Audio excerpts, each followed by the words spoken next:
اعلان کیا کہ 25 لاکھ ووٹرز کو نان لوکل ووٹرز کو اس میں ایڈ کیا جا رہا ہے. یہاں کے جو فرشتے ہیں ووٹر فرشتے ہیں ان میں شامل کیا جا رہا ہے. تب سے ایک کنسرن کا معاملہ, ایک اضطرابیت کی کیفیت ہے ساری جموں کشمیر میں اور خاص کر جموں میں. تو اس کے بعد اگر جو اسپشٹیکرن کیا گیا, یہ کوشش کی گئی کہ وضاحت کی جائے, نہیں ایسا کچھ کہا نہیں گیا گا. لیکن جب یہ ڈپٹی کمشنر جموں کا جو نیا آرڈر آیا جس میں ایک گائیڈ لائنز دی گئی تھی کہ کیا گائیڈ لائنز فالو کی جائے باہر کے ووٹرز کو یہاں انکلوڈ کرنے میں, یہاں کے جو بھی ہمارے ووٹر فرسٹ, تو اس سے وہ گہرا ہوتا گیا اور اس کو تقویت ملی جو اندیشے تھے سارے لیڈروں کے. اور آپ خاص کر آپ یہ دیکھ لیجئے کہ صرف جموں کشمیر میں نہیں بلکہ جموں میں زیادہ اضطراب ہے, زیادہ یہ جو اس کے بارے میں اندیشے ہے, اور اس اندیشے کو تقویت ملی. اور اب وہ آرڈر بھی کیا گیا, وڈرا کہا گیا کہ ہم نے وڈرا کیا, اور کہا جاتا ہے کہ ایک ٹویٹ کے ذریعے کہا. نارملی کیا ہوتا ہے, اگر گورنمنٹ کو آرڈر کوئی ودرا کیا جاتا ہے تو آپ نے گائیڈ لائنز مشتہر کر دی کہ یہ گائیڈ لائنز ہوگی 1 سے 7 تک یہ ڈاکیومنٹس ہوں گے, جن ڈاکیومنٹس کے بنا پر ان کو جو نان لوکل ہے وہ یہاں کا اس نام پر کہ وہ آرڈنری ریزیڈنٹ ہے اس کانسٹیٹوئنسی میں, اس نام پر اس وسیلے سے لایا جائے گا. تو آپ گائیڈ لائنز دیتے ہیں کہ کس کو ڈکلیئر کیا جائے گا وہ یہاں کا آرڈنری ریزیڈنٹ ہے اس کانسٹیٹوئنسی کا.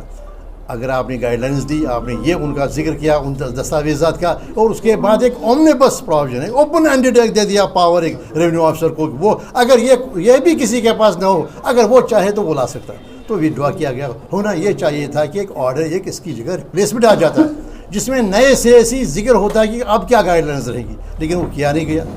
اور جبکہ ہماری اطلاعات ہیں, ہمارے سینئر لیڈر نے جو زمین سے جڑے ہیں, یہ کہنا ہے کہ نہیں وہ جو کارروائی ہے وہ جاری ہے. یہ سمجھ سے باہر یہ بات ہے کہ وہ کیسے کارروائی جاری ہے جبکہ گائیڈ لائنز کو ہی وڈرا کیا گیا تھا, یا گائیڈ لائنز کی جگہ کوئی اور گائیڈ لائنز لائی ہے جس کو سے ہمیں اور عوام کو بے خبر آ جا رہا ہے. تو جناب یہ سارے جو ہے جو آپ جانتے ہیں, جو پچھلی ہماری میٹنگ ہوئی تھی پہلے سری نگر میں, پھر یہاں ہوئی تھی, اور کوئی 12 کے قریب پارٹیاں جو خاص کر جو یہاں کے سیاسی افق پر, جموں کے سیاسی افق پر منظرنامے پر ہے, ان کی میٹنگ ہو گئی. اور یہ طے پایا کہ ہم ایک کمیٹی بنائیں گے, وہ کمیٹی سب کا غور و فکر کرے گی, بس تمیز کرے گی, وچار ومرش کرے گی, اور اس کے بعد وہ کیا جائے, کیا ہمارے پاس وکلپ ہے, کیسے آگے جائے, وہ کمیٹی بنائے گی. کوئی 17 ممبران, اور اس میں ریپرزنٹیشن تقریباً ہر پارٹی کو دی گئی. آج اسی کمیٹی کی یہاں پر میٹنگ ہوئی, اور ہمیں فخر ہے کہ یہاں کے جموں کے بڑے سینئر لیڈرز چودھری لال سنگھ جی, رمن بلہ جی, شیخ عبدالرحمان صاحب, کھجوریا صاحب, رین صاحب, اور سارے باقی جو CPIM کے لیڈر ہیں, اور یہاں سے جو ہمارے کشمیر سے آئے ہوئے مظفر صاحب ہیں, شاہ صاحب ہیں, اور ڈمپل جی ہے, اور باقی سہانی صاحب ہیں, اور ان کے جو باقی ہمارے جو شیعہ ایسوسیشن کے عاشق حسین صاحب ہیں, سب نے, یہ تو بڑی ایک اچھی چیز ہے کہ جموں کشمیر آپس میں دیکھ رہا ہے, سمجھ رہا ہے کہ ہم میں غلط فہمیاں پیدا کی جا رہی تھی. نشانے پر ہم دونوں تھے, جموں بھی اور کشمیر بھی. ڈس امپاور کرنے کا ہم دونوں کا نشانہ تھا, نوکریوں سے محروم کرنے کا ہم دونوں نشانے پر تھے. بہرحال ہم نے یہ فیصلہ کیا کہ ہم نے پہلے ہی باخبر کیا سرکار کو کہ یہ اس پس منظر میں کہ کیونکہ یہاں پر صرف اسٹیٹ سبجیکٹ جو تھا اسی کو صرف ووٹ دینے کا حق تھا. یہاں پر 1957 کا اپنا قانون تھا, جبکہ معاملہ ابھی سپریم کورٹ میں ہے. وہ اسی قانون کے تحت یہاں کی جو بھی ووٹنگ ہوئی وہ ہونی چاہیے تھی, وہ بھی درکنار کیا گیا. تو ہم نے اب فیصلہ کیا وچار ومرش کے ساتھ, بڑے جو ہمارے سینئر ہیں جن کا تجربہ ہے زمین پر جو ہے, ان کے مشورے سے سب یہ کہ ہم عوام کے پاس جائیں گے, ہم عوام سے رابطہ کریں گے اور عوام کو کہیں گے کہ نشاندہی کریں گے کہ وہاں پر تو کوئی آئی بروز ریز نہیں کرتا ہے, لیکن جب ہمیں اپنے جموں کے سربراہ ہیں وہ اس پر ہماری جو بھی یہاں پر ایمرج ہوگی ہماری رائے, اس پر وہ غور و فکر کریں گے اور وہی پورا پروگرام دیں گے, وہی کہیں گے کب کیا ہوگا, کیسے ہوگا. تو لیکن اس بات پر ہم متحد ہیں, اور پھر ہم ایک وسیلہ بنا رہے ہیں آج کی میٹنگ کا, یہ بنا رہے ہیں سرکار پر یہ واضح کرنے کی کہ نان لوکل ووٹرز کو یہاں پر نہیں کرنا چاہیے شامل, یہاں کے ووٹر فرسٹ کو, کیونکہ اس کا مطلب ہو گیا بے اختیار کرنا کشمیر جموں کو,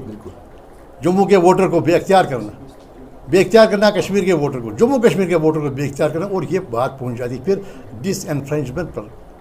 وہ کیونکہ اس سے کیا ہو, ووٹ کا حق ہی جب لیا گیا تو وہ یہاں کے حقوق کے ساتھ بھی, یہاں کی شناخت کے ساتھ بھی. بس یہی اسی لیے آپ سے کہنا تھا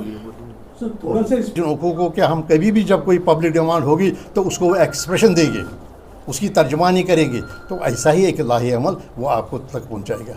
سر آپ ہماری کتنا بھی ہمیں دیکھے سیاسی پارٹیوں کا یہ معاملہ ہوتا ہے کہ ان کے اپنے اپنے منشور ہوتے ہیں، اس میں کسی کو کوئی دقت نہیں ہے، لیکن اس پر ہم سب متفق ہیں، سب جتنی بھی یہ پارٹیاں ہیں جموں کشمیر کی پارٹیاں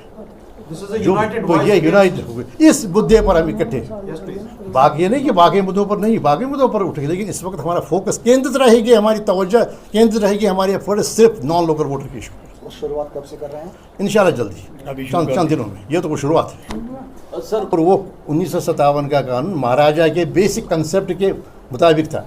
ہم نے کہا تھا کہ یہ جو یہاں کا ووٹ ہے اسمبلی کا، یہ ووٹ دے گا صرف یہاں کا اسٹیٹ سبجیکٹ،